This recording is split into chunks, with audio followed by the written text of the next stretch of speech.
শীত তো চলে আসলো, হাঁস না খাইলে কি হয়? এখন বাবুর্চির হাতে রান্না হাঁসের মাংস, সম্পূর্ণ রেসিপি। হাঁসের মাংস আমি খাচ্ছি শীতকাল, সেজন্য তাই নিয়ে আসলাম সম্পূর্ণ রেসিপি হাঁস রান্না করার জন্য।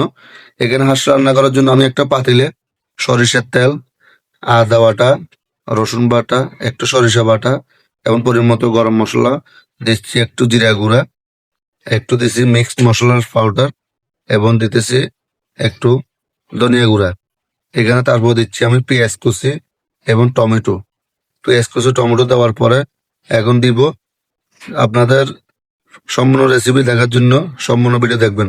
দেওয়া হচ্ছে মরিচের গুঁড়া পরিমাণ মতো এবং হলুদের গুঁড়া। আমার শর্টকাটে হাঁসের মাংসটা রান্না। দিচ্ছি কয়েকটা কাঁচামরিচ পরিমাণ মতো, কয়েকটা কাঁচামরিচ দিয়ে আমি এখানে দিব গরম মশলা। দিচ্ছি 4 পিস দারচিনি, 3টা তেজপাতা এবং হাঁসের মাংস এখন ফার্মের হাঁস, এখন দেশি হাঁস নাই, সেই জন্য এইটা বলবো না অনেক ধরে। আপনারা ঘরে লেবু থাকলে অর্ধেক লেবু চিপে দিবেন এবং হাঁসের যে গ্যাসটা আছে গ্যাসটা কমে যাবে। এখন আমার মাংসগুলা ধুয়ে পরিষ্কার করে আমি পানি রাখি দিছি। এখন এখানে দিয়ে ভালো মতো মিক্সার করতেছি। এইভাবে শর্টকাট মিক্সার করে আপনারা 10 মিনিট রাখি দিবেন, তাহলে দেখবেন আধা ঘন্টার ভিতরে হাঁসের মাংস রান্না হয়ে যাবে। আমি ভালো মতো মেখে 10 মিনিট রেখে দিছি। রেখে দিয়ে একটু পরিমাণ মতো পানি দিয়ে ঢাকনা দিয়ে চুলাটা জ্বালিয়ে দিছি। এখানে চুলা জ্বালানোর পর উত্তরাংশ আমরা ধনিয়া পাতাগুলা রেডি করতেছি।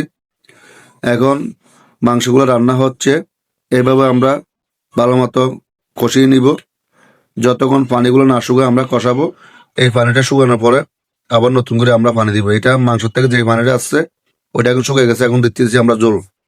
এই জলটা টানার পরে মনে করেন আপনাদের হাঁসের মাংস হয়ে যাবে। এটা আমার আধা ঘন্টার ভিতরে আমি রান্না করে খেয়ে ফেলছি। আপনারাও চেষ্টা করবেন আমার মতো তৈরি করলে, অবশ্যই আধা ঘন্টার ভিতরে আপনারা হাঁসের মাংস খেতে পারবেন। আমি মাংস মেয়েকে ভালো মতো 10-15 মিনিট রেখেছি। রাখি দেওয়ার পরে আমার মাংসটা ওখানে অর্ধেকটা মাংস মঞ্জি গেছে এবং মঞ্জি যাওয়ার পরে আমার রান্না করতে আর দেরি হয় না।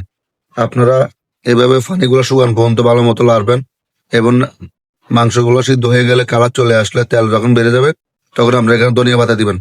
ধনিয়া পাতা দিয়ে আবার আরেকটু চুলাটা একটু কমে দমে রাখবেন। মাশাআল্লাহ কালারটা অনেক সুন্দর হবে। সিরাজ বা উচ্চির মতো আপনারা হাঁসের মাংস তৈরি করেন। আসলে হাঁসের মাংস রেসিপি তো আমরা ঘরে রান্না করছি, সেই জন্য আপনাদের সাথে শেয়ার করলাম। কেমন হয়েছে সবাই কমেন্টে জানাবেন। যদি ভালো লাগে আমার পেজটি ফলো দিয়ে পাশে থাকবেন এবং একটু লাইক শেয়ার কমেন্ট করবেন। এবং আপনারা নিত্য নতুন কোনো রান্না শিখতে চাইলে আমাকে জানাবেন, আমি দেওয়ার চেষ্টা করব। তাই আমি বেশি